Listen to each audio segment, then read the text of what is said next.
Assalamualaikum warahmatullahi wabarakatuh. Allahumma sholli ala Sayyidina Muhammad wa ala ali Sayyidina Muhammad. Pemirsa yang dirahmati Allah, marilah kita simak ceramah dari Buya Ar-Razi Hasyim dengan tema Amalan Jika Ingin Mengenal Allah. Sebelumnya marilah kita perbanyak sholawat minimal 1000 kali sehari, agar hidup kita penuh barokah dan mendapatkan syafaat kelak. Jangan lupa berikan dukungan kepada channel kami dengan memberikan super thanks seikhlasnya.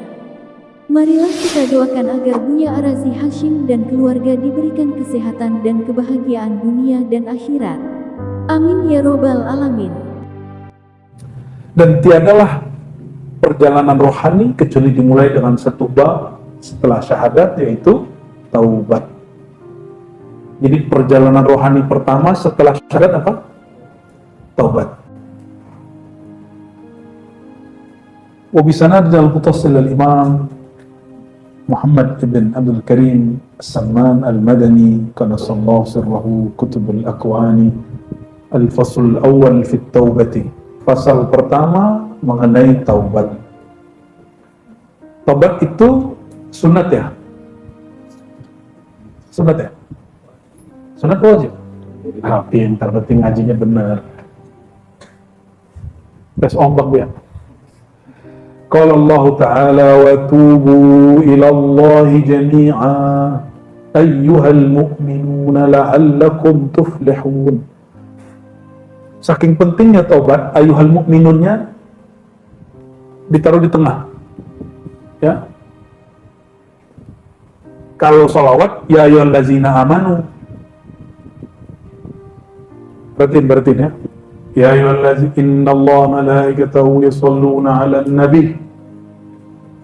Ya ayyuhallazina amanu. Wahai orang yang telah beriman. Itu ada rahasia di situ. Kalau ini al-mu'minun, orang-orang yang beriman, beda. Amanu past tense, madhi, telah pernah beriman.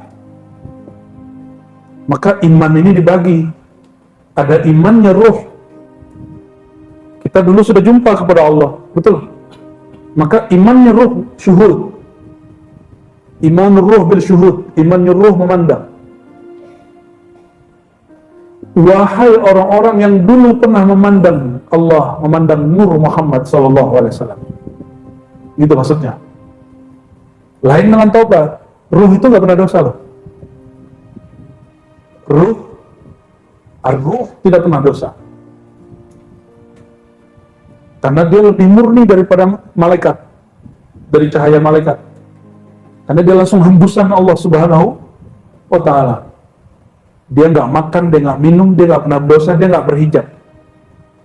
Hijab dia hembusan Allah aja, Ahmad. Ya. Maka yang dipanggil itu bukan orang yang beriman dengan ruhnya. Maka iman diturunkan kepada kolbu. Jadi yang dimaksud di ayat ini, kalau ayat tentang sholawat, itu bab iman ruh. Iman ruh itu bisyuhud wal mahabbah, dengan memandang dan cinta. Sedangkan al-mu'minun di sini iman tasdik bil qulub, iman yang ada di kolbu. Jadi ada iman ar-ruhi, ada iman al-qalbi. Apa perbedaannya? Kalau kolbu, imannya tasdik. Apa arti tasdik? Mempercayai, meyakini. Tapi dia nggak lihat. Kolbu nggak pernah lihat Allah. Kolbu hanya lihat nama Allah. Yang punya nama dia nggak pernah lihat. Oke? Yang pernah berjumpa dengan Allah siapa? Ar-ruh. Sudah oke? Makanya dua ayat yang ayyuhallazina amanu, satu lagi ayyuhal mu'minun. Ini dia. Satu ya ayyuhallazina amanu itu innallaha, tentang sholawat. Selebihnya semua ayat ya ayyuhallazina amanu di depan. 80 lebih ayat yang memanggil ya ayyuhallazina amanu, semuanya di depan, baru perintah. Kalau ini pengumuman dulu dari Allah, Allah bersolawat, malaikat bersolawat, baru dipanggil orang berimannya. Bedanya dengan ayat taubat apa? Diperintahkan dulu taubat, baru dipanggil orang berimannya. Jadi jangan lagi memandang ente beriman. Nah, ini ada ungkapannya ya. Orang di saat dia bermaksiat, nur imannya padam, imannya masih ada, nurnya padam. Nur imannya padam, maka nggak dipanggil ya ayyuhallazina amanu, ya, karena dianggap nur imannya padam. Watubu, bertaubatlah, kembalilah, sadarlah, menyesalilah engkau, kembali kepada Allah lah engkau, jami'a, semuanya, wahai orang yang beriman kalbunya. Ini juga dalil untuk yang kedua. Kalau tadi yang pertama apa? Iman tidak hilang dari kalbu orang yang berdosa, yang ada apa? Nurnya padam. Dan ini dalil bahwa pendosa tidak kafir. Dan ini membatalkan akidah khawarij, akidah ekstremis yang mengatakan berdosa itu kufur. Ya, sampai ada yang lucu itu jamaah kita lurusin tapi dia nggak mau. Saya pernah 5 tahun megang bapak-bapak. Saya waktu itu masih megang nazar, nggak ngerokok, nggak cerutuan. Kalau sekarang sekali. Karena jisam tuh ya, itu nyalain orang aja kita kan.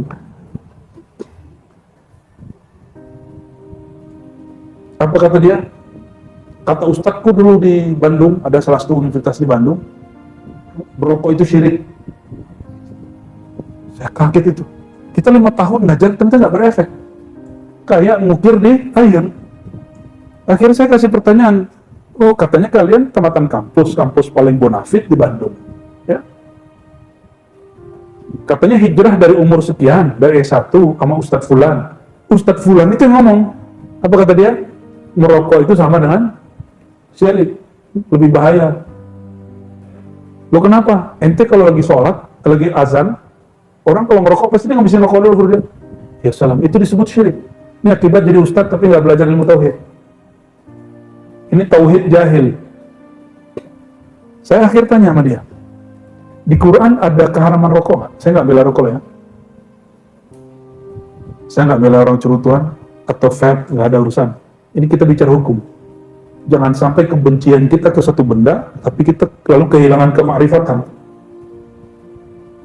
Saya kasih pertanyaan mereka. Yang diharamkan di Quran itu khamar, tua, atau rokok? Apa yang diharamkan di Quran? Khamar. Adakah Allah menyebut khamar itu syirik?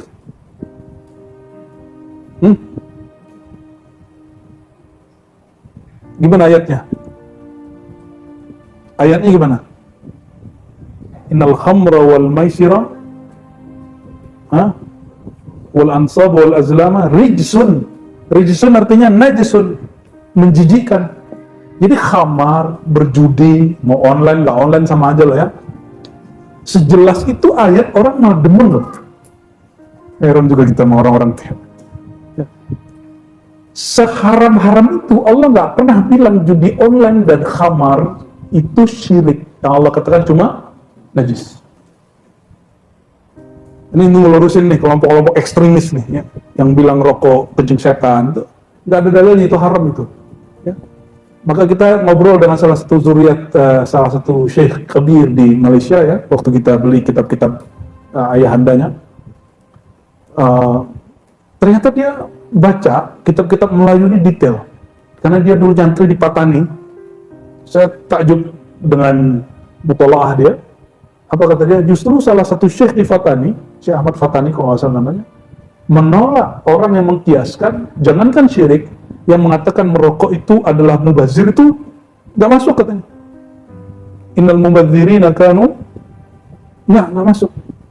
Karena dalam amal kias, rukun kias nggak masuk. Kias itu ada asal, ada fara, ada ilat. Orang mubazir, kias rokok dengan mubazir, nggak ada asal, nggak ada fara, nggak ada ilat, nggak nyambung. Gitu kata dia. Ya. Cuma ya, gitu deh, teman kita masuk Brunei, bawa 3 rokok, Mbak, belum dibuka. Kena denda 5.000 atau $500. $500 apa $5.000? Kalau Brunei berapa tuh ya? $1 sama dengan 10.000. Lumayan kenanya. Udah gitu diambil lagi rokoknya. Allahumma sholli ala sayyidina Muhammad. Ya. Oke. Jadi jangan-jangan kita selama ini menganggap orang-orang itu kafir cuma karena berbeda faham. Ya. Cuma karena tawasul sebut kafir, karena dia maulid sebut kafir, karena dia ngerokok sebut kafir. Ya, apalagi ada ustadz yang mengatakan kalau ngerokok nggak ulama. Bubar dong pesantren di Jawa. Kiai-kiai di Jawa, Banten sampai ke Aceh sono semuanya, Ahlul Udud, Banjar juga sama, Sulawesi juga sama. Itu nggak tahu dia dapat was-was syaitoni dari mana itu. Kalau nggak suka, sebut saja nggak suka. Makruh, oke makruh, selesai. Tidak usah lebih daripada itu. Ya, itu bagian dari bid'ah. Man ahdatsa fi amrina hadza ma laysa minhu fawarat. Ente menghukumi yang dihukum Allah itu juga bid'ah. Mengharamkan yang Allah tidak haramkan juga bid'ah. Nggak seneng aja nggak apa-apa. Emang bau kan rokok itu? Ya, bilangnya nggak seneng, itu cukup. Nah, jadi kita berhukum itu jelas. Masa cuma ngeliatin orang cukur jenggot terus imannya hilang gitu. Iman itu tercukur dalam mencukur jenggot. Ini takbik ya, bahwa iman itu kalau sudah masuk sekali ke kalbu dia nggak pernah hilang. Tapi kalau baru wacana, knowledge, baru pengetahuan, dia bisa hilang. Apalagi baru hafalan. Maka jangan heran suku Badui dan sebagian suku Dayak yang belum Islam, katanya, saya yakin mereka sudah Islam dulu moyangnya, tapi mereka lupa. Kalau ngasih doa, doanya pakai syahadat. Katanya doa syahadat katanya. Jadi bagi dia syahadat itu bukan persaksian, tapi doa. Dan dia berdoa pakai gitu ampuh, karena yakin. Ente udah baca Quran 30 juz lah, yakin. Itu masalahnya. Watubu, bertaubatlah engkau, kembalilah engkau kepada Allah, ayyuhal mu'minun, wahai para pendosa yang imannya masih ada di kalbunya. Ya. La'allakum tuflihun, supaya kamu beruntung. Wa qala ta'ala, jadi syartul falah at-taubah. Syarat orang beruntung dunia akhirat, dia bertaubat. Makanya Nabi SAW bertaubat istighfar 100 kali setiap hari. Karena beliau Sayyidul Muflihin. Beliau adalah raja penghulu orang yang paling beruntung. Ya. Orang yang bermaksiat, dia akan menyesal setelah bermaksiat. Itu nur terbit lagi. Selesai hilang, padam, itu nurnya bangkit lagi. Maka dipanggil, kembalilah kepada Allah. Itu undangan, jangan putus asa. Jangan putus asa, pulang kepada Allah. Dosanya mata apa? Mandang yang haram. Dosa telinga, mendengar aib orang. Dosa lisan, nyakitin orang, ngomongin orang. Dosa tangan, kaki, perut, kemaluan, antum sudah tahu semua. Yang paling bahaya bukan itu, dosa kolbu. Yang paling bahaya itu dosa kolbu. Dan dosa kolbu yang paling bahaya itu namanya syirik. Di bawahnya kibir, sombong. Di bawahnya iri, di bawahnya dengki, di bawahnya ria, di bawahnya baru lalai. Ya. Kalau orang sudah kena penyakit ini, nanti akan muncul penyimpangan cara berpikir. Kalau dia penyimpangannya ternyata di pikiran. Ya, maka antum kalau iri, dengki, suka ingkar sama orang, ingkar sama aulia, kadang ada sistem yang salah dari cara berpikirnya. Kalau turun ke kebiasaan, nanti kebiasaan ke aneh. Bahkan mohon maaf, kadang-kadang turun ke cara hidup seksualitas dia. Di situ terjadi penyimpangan seksual. Harusnya laki suka perempuan, ini laki suka laki, ya. Harusnya perempuan suka laki-laki, ini perempuan suka perempuan. Apalagi suka boneka, itu aneh banget tuh. Aneh.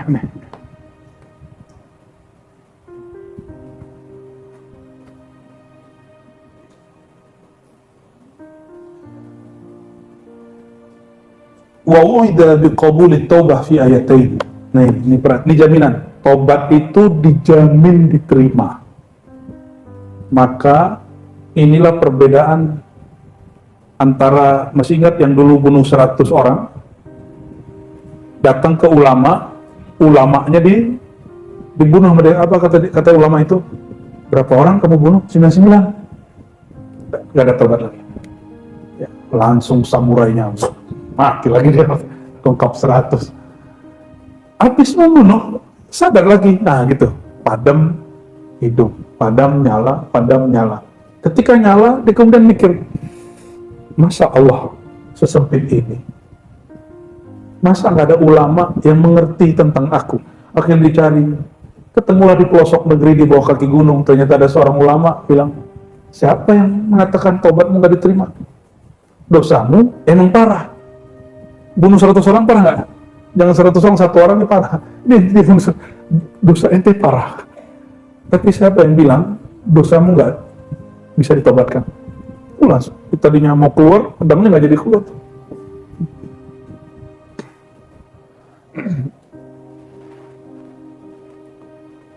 Lalu dia disuruh pindah. Dan perhatikan ini kisahnya waktu jiddan ya. Disuruh pindah, belum sampai di kampung seberang, artinya tobatnya belum diterima dong. Tapi malaikat rahmat bertengkar sama malaikat azab. Malaikat ini ternyata lebih saklek daripada tentara.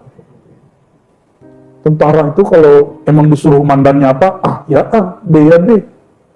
Ini ada malaikat azab, ada malaikat rahmat. Kata malaikat azab, tunggu dulu bro malaikat, ini orang belum nyampe di kampung sebelah. Kata dia, dia kan bertobat. Kan Allah maha menerima tobat, cukuplah. Akhirnya diutus malaikat yang ketiga. Malaikat tengkar masih butuh malaikat baru loh, apalagi manusia. Maka ente kalau tengkar sama orang, jangan hadapi berdua. Bawa ke orang yang soleh, orang yang objektif.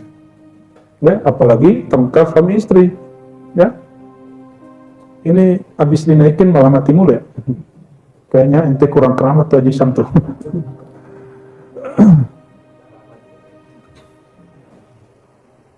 Malaikat diselesaikan masalahnya oleh qadhi malaikat. Apa kata qadhi malaikat? Allah berfirman, ini perintah dari Allah, kalian ukurlah dia lebih berat ke kampung sebelah atau ke kampung asalnya. Datang lagi malaikat satu lagi, dipanjangkan langkahnya sedikit ke kampung sebelah, tuh 4 malaikatnya ngusut satu pendosa ini. Dan 3 malaikat pro sama dia, dipanjangin itu tempatnya sedikit aja, kakinya lebih sedikit satu langkah ke kampung sebelah tempat dia mau hijrah, padahal kakinya belum nyampe, itu tanahnya dipindahin.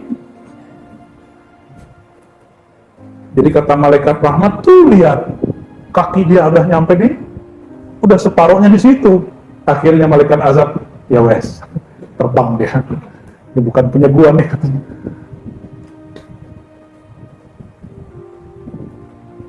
Itu kabar gembira bahwa orang yang bertobat, mau dosanya kayak gimana, itu minimal 3 malaikat bantu ente. Masih nolak, masih mundur-mundur tobat. 3 malaikat jamin. Kurang apa lagi, itu udah keramat bener tuh. Kalau orang tobat aja 3 malaikat bersamanya, kira-kira orang soleh berapa malaikat bersamanya? Ada 2 ayat yang menjamin tobat. Alam ya'lamu, benerin nanti kalau salah ya. Ada hafiz kun. Alam ya'lamu anna Allah huwa yaqbalu at-taubata 'an 'ibadihi wa ya'fu 'anis sayyi'at. Karena kitabnya enggak ada barisnya. Bukankah mereka mengetahui, tidakkah mereka menyadari bahwasannya Allah menerima tobat dari hambanya dan memaafkan semua kesalahan-kesalahan. Tuh, yang kedua, ya. Wa inni laghaffarun liman taba wa amana wa amila salihan thumma ihtada. Ada lagi ayatnya malah. Ghafirudz dzanbi wa qabilut taubi syadidul iqab. Sebenarnya masih banyak. Ya, innallaha yuhibbut tawwabin wa yuhibbul mutatahhirin at-taibun al-'abidun, terus sampai hadis Muslim. Apa kata Allah Ta'ala? Ayat yang kedua, inni, sungguh aku la ghaffarun. Ghaffar, terjemahan biasa, pengampun. Tapi terjemahan harfiahnya, penghapus. Penghapus dosa, liman taba, bagi yang mau kembali kepadaku. Jadi taubat itu secara harfiah berarti kembali. Masih mau balik gak ke Allah? Masih mau pulang kepada Allah? Masih ada harapan kepada Allah? Itu pasti dihapus dosanya. Wa ya'fu, dan memaafkan. Maka siapa orang yang mempunyai sifat menghapus kesalahan orang dan memaafkan, Allah sedang bertajalli di dalam dirinya, memancarkan nur sifat-sifatnya, dan itu wali Allah. Mau cari wali Allah? Mau cari wali Allah? Cari orang pemaaf, cari orang yang kalau ada yang salah sama dia, dilupain kesalahannya, itu wali Allah. Gampang nyari wali Allah? Masalahnya orang begitu nggak gampang cari. Jadi nyari wali Allah dengan ke gunung. Di gunung ketemunya nanti siapa? Orang dunia. Nyari wali itu di tengah keramaian, karena ini kejadiannya di keramaian. Orang dizolimi di keramaian nggak? Di keramaian? Emang ada yang dizolimi angin? Dizolimi debu gitu? Atau dizolimi pintu? Kan nggak ada. Orang itu dizolimi oleh orang lain. Jika dia tidak menganggap itu kezaliman, dia maafkan, itu wali Allah Subhanahu wa Ta'ala. Mau jadi wali Allah di rumah tangga, jangan ingat-ingat kesalahan kekasih pasangan kita. Ya, jangan ingat-ingat keburukan-keburukan orang yang tidak hidup sama dia. Mau jadi wali Allah bertetangga, jangan sakit hati kalau tetangga musiknya lebih kenceng, ya, di kadang parkirnya nutupin jalan kita, ya, kadang dia buang sampah, sampahnya terbang ke kita, bau sampahnya ke kita. Bisa nggak agak sedikit legowo gitu, ya'fu, berjiwa besar. Maaf itu bahasa Arabnya berjiwa besar. Maka kalau mau jadi wali Allah nggak mesti di atas sejadah. Justru dalam bermuamalat itu lebih cepat jadi wali Allah daripada di atas sejadah. Ente di atas sejadah mesti 30 tahun, 40 tahun. Tapi kalau bermuamalah, kita dizolimi, kita nggak balas. Ya. Tapi masalahnya ada wali dipecat gitu masalahnya. Hari ini dimaafkan, besok dia endem. Hari ini dia, oh nggak apa-apa, oh besok dia bilang, sekali lagi dia begitu, itu nggak masuk, itu nggak masuk. Ya. Sayyidina Al-Hasan Al-Basri, rumahnya bocor karena limpahan tiris dari air tetangga sebelah ahli kitab pendeta. Ahli kitab pendeta, lengkap itu, kafir. 15 tahun dia nggak pernah protes. Kamar dia kemudian jadi pengapapok, dibiarin aja. Kalau kita gimana? Lapor Pak RT. Ya, lapor Pak RT kita. Ini Haji Iman, mana Haji Iman? Majelis kita nggak ganggu tetangga kan? Aman ya? Alhamdulillah. Kalau ya kita kecilin suaranya Haji Iman. Kita tutup yang itu, kita tutup semua. Berarti masih wajib pakai AC ntar. Kalau mengganggu kita ngalah. Ya, kita nggak akan kemudian ngaji kok kamu terganggu, setan kamu, nggak begitu. Berarti ada pengangkatan setan tuh. Jangan-jangan kita setannya. Kalau tetangganya oke, alhamdulillah, semoga Allah memberkahi mereka ya. Dan kita minta maaf setiap hari, dan kita juga doakan semoga tempat ini diberkahi oleh Allah Subhanahu wa Ta'ala.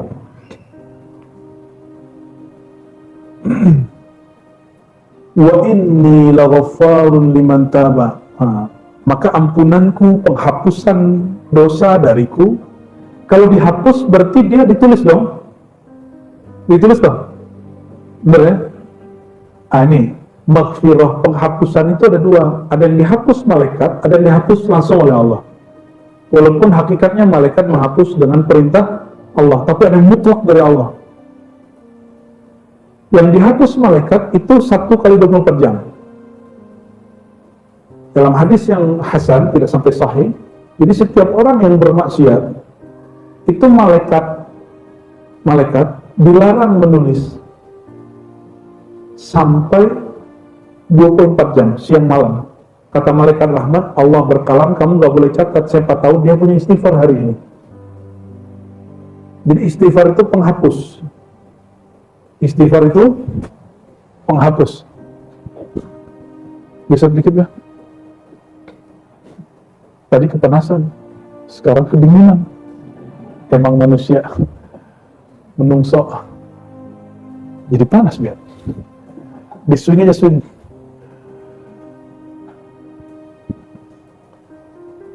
Lalu siapa yang lagi yang diterima Allah tobatnya? Amanah, yang memperbarui imannya, wa amila salihah, dan beramal soleh, summah tada, lalu dia mencari ilmu hidayah. Summah itu menunjukkan kemudian proses, tada, terjemahan harfiahnya mencari petunjuk, tapi kalau saya menerjemahkannya, dia belajar ilmu. Dia belajar. Maka para pelajar itu dijamin dosanya dihapus. Selama tidak syirik. Selama tidak syirik. Atas dasar itulah beberapa ahli hadis menegur 1-2 syekh yang terlalu ketat, yang mengatakan saya nggak terima murid kecuali yang ikhlas. Ada begitu. Dijawab oleh seorang ulama, oleh Allah di ahli hadis, al-ilmu lillah wa ya'bal ilmu illa ayyakuna lillah. Ilmu hadis, ilmu tauhid, ilmu apapun itu milik Allah, sifat Allah. Dan ilmu itu nanti enggan kecuali dia akan mengarahkan orang yang berilmu itu kembali kepada Allah. Maka seliberal apapun dulu ulil absar abdallah, sekarang ngajar hikam loh, ngajar ihya ya. Dulu liberal dia, sampai ada proyek itu fikih lintas agama. Mereka orang biasanya fikih lintas mazhab, satu bismillah jahar, satu enggak. Sekarang fikih lintas tambang.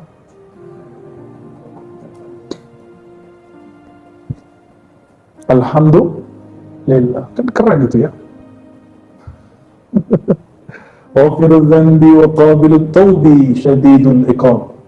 Allah itu penghapus dosa, penerima taubat, tapi juga sangat berat azabnya. Wa anasa, Allah bermesra-mesraan dengan hambanya dengan mengatakan innallaha yuhibbut tawwabin. Allah itu jatuh cinta kepada orang yang berkali-kali jatuh bangun bertobat. Jadi tobat bukan sekali, tobat itu berkali-kali. Dan antum coba rasakan kalau kita tobat dengan cara yang pas, istighfar satu-satu, air matanya meleleh kan? Meleleh. Di situ disebut anasa mu'anasatan. Maka ada satu makom dalam taubat itu yaitu al-uns, bermanja-manja kepada Allah, mengaku salah kepada Allah SWT. At-taibun al-abidun. Terus ada sebuah hadis ya, hadisnya sering kita dengar untuk dapat berkah. Jadi ahli hadis ini punya satu tradisi, walaupun hadis yang sama dibaca 100 kali, itu mereka baca. Kenapa? Karena ada hadis naddarullah mra'an sami'a maqalati. Allah akan beri cahaya kebahagiaan bagi orang yang mendengarkan hadis Nabi. Itu sebabnya kami gak pernah bosan baca hadis innama amalu binniyat, padahal sudah hafal dari SD. Kenapa setiap baca hadis itu dapat nur gitu. Nah, hadis ini juga paling sering dibaca. Ya Yohanes, kata baginda SAW, wahai manusia, tubu, bertobatlah, fa inni atubu ilallah fil yawmi mi'ata marrah. Aku bertobat setiap hari 100 kali. Sering dengar tuh?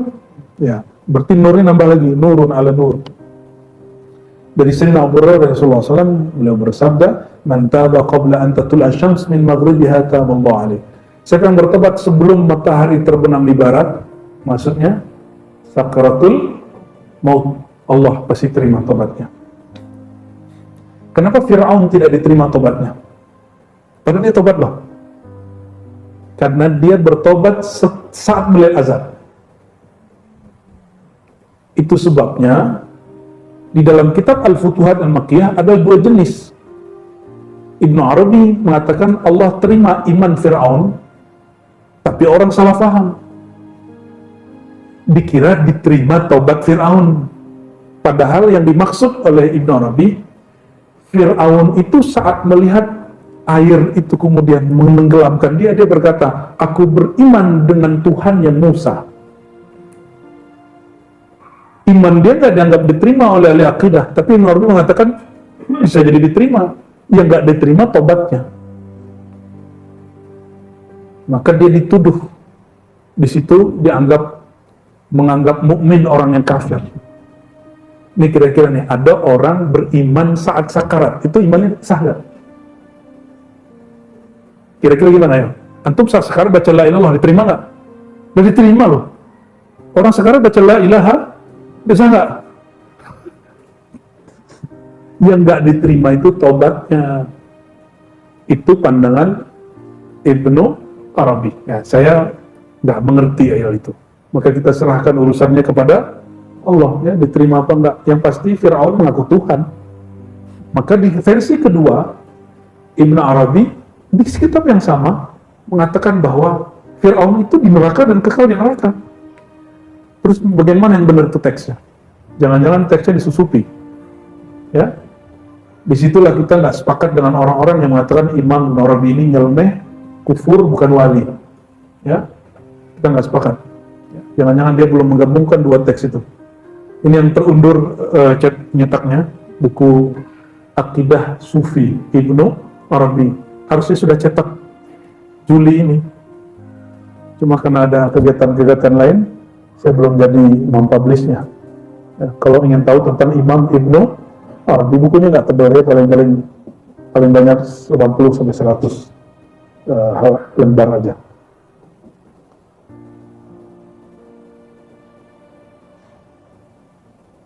Innal abda, hadis dari Sayyidah Aisyah, hadis Bukhari, idza i'tarafa bi dhanbihi thumma taba Allah alaihi.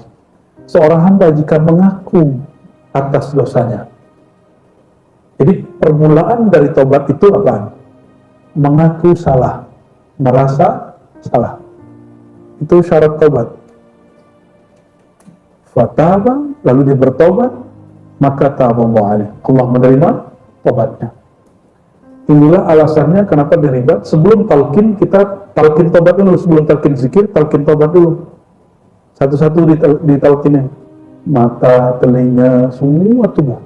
Ya, dan rasakan beda loh antum tobat dengan tidak dengan cara itu. Astagfirullah, beda. Ketika satu-satu kita baca. Maka membaca dengan satu kali pelan menghayati lebih afdal dari baca 1000 kali terburu-buru. Ya. At-ta'ib minadhan kaman la dhanbalah. Orang yang bertobat dan dosanya seperti tidak punya dosa. Wa idza ahabballahu 'abdan lam yadhurhu dhanbun. Kalau Allah cinta seorang hamba, seperti ini. Allah jika cinta ke seorang hamba, dosanya tidak memudaratinya. Yang paling dicintai Allah setelah Nabi siapa? Ahlul Badar. Apa kata Rasulullah tentang Ahlul Badar? If'alu ma syi'tum fa inna Allah qad ghafara lakum. Lakukan sesuka kalian, Allah telah ampuni kalian. Jadi kalau Allah sudah sayang, si hamba bebas mengapain. Tapi kalau si hambanya punya adab, dia bakal bebas-bebas nggak? Nggak. Tapi si hambanya bebas loh. Gitu. Nabi Muhammad SAW itu paling bebas. Di Mekah itu nggak boleh metik pohon, ngapain pohon. Nabi patahin pohon sekali. Apa kata beliau? Barusan Allah cabut keharamannya, sekarang dikembaliin lagi. Tuh, kalau ente nggak paham kan dikira Nabi main-main. Oh, ternyata sunnatullah, hukum Allah itu bisa dinaik turunin. Oleh siapa? Nah, ini yang disebut Rasulullah SAW dalam sifat 20. Ini perbedaan ahli kalam dengan ahli marifat. Ahli kalam mengatakan sifat kelima Nabi itu jaiz. Ya, jaiznya Nabi bagi ahli kalam, ahli akidah, Nabi itu boleh sakit, boleh kalah perang, boleh marah gitu, boleh sedih, sifat manusiawi. Tapi jaiz bagi ahli marifat, jaiz itu sifat yang tak terbatas yang Allah berikan. Salah satunya menghentikan matahari, ya. Bukan seperti seorang yang ngaku-ngaku itu, ya. Itu urusan dia benar apa enggak. Kita ada orang nih ngaku punya keramat. Ente percaya nggak percaya, imannya berubah nggak? Enggak. Terus ngapain kita repot sama orang itu?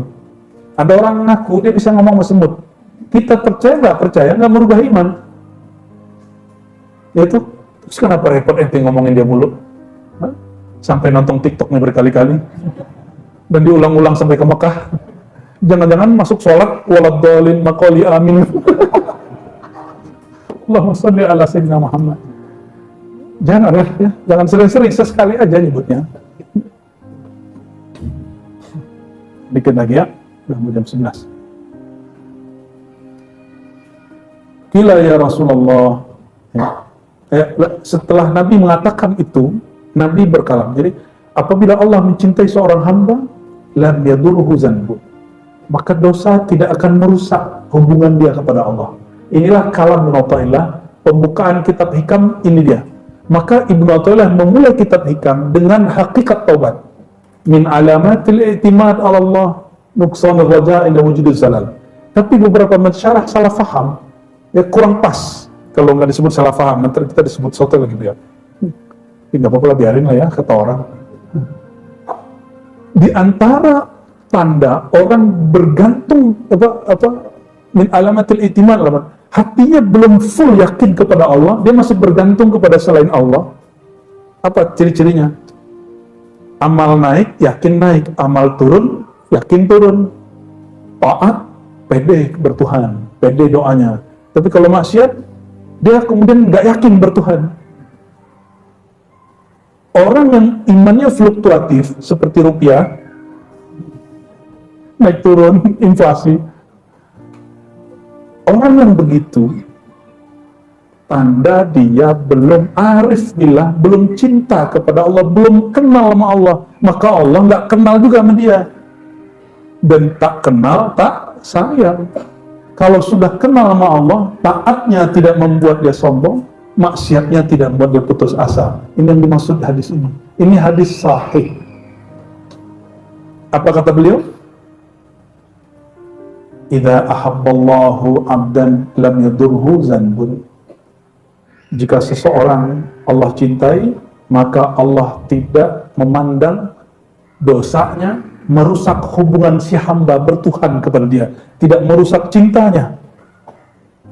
Punya anak kita buat salah, terus dia bilang, semenjak kesalahan ini ente buat, ente batal dari anak ente, dari anak aneh gitu.